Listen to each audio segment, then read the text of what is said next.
台南市目前的历史名人拢总列了有234位。台南市政府为着要纪念过去的历史人物，逐档拢会伫本市过去的名人故居设置纪念牌。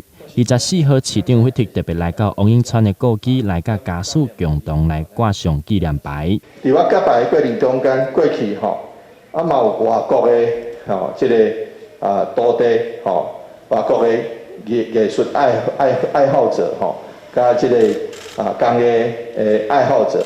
因拢不远千里为法国的为包围来，就是要了解咱台湾的大师大师咱伊的即个做伊的正济伊的毕生的功力所以我想永传师傅永传大师伊我想嘛是桃李满天下对着咱毋但是有宗教意义，或者有工业意义、文化的意义、传承的意义，咱永传大桥。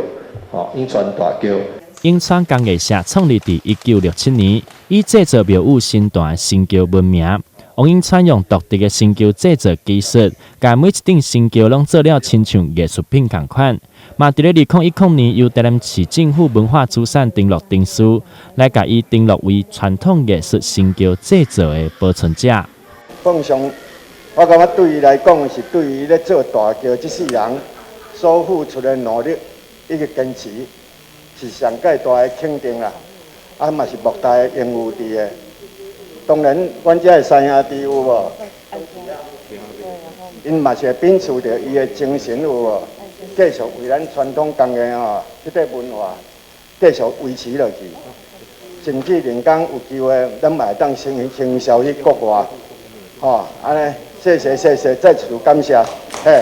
挂牌仪式除了市长，阁有当地真侪位议员，也阁有家属做伙伫现场以外，台湾目前的工业艺术界真侪位的大师嘛，拢做伙来共同感念过去王永川大师对工业创造的贡献。台南新闻刘品言采访报道。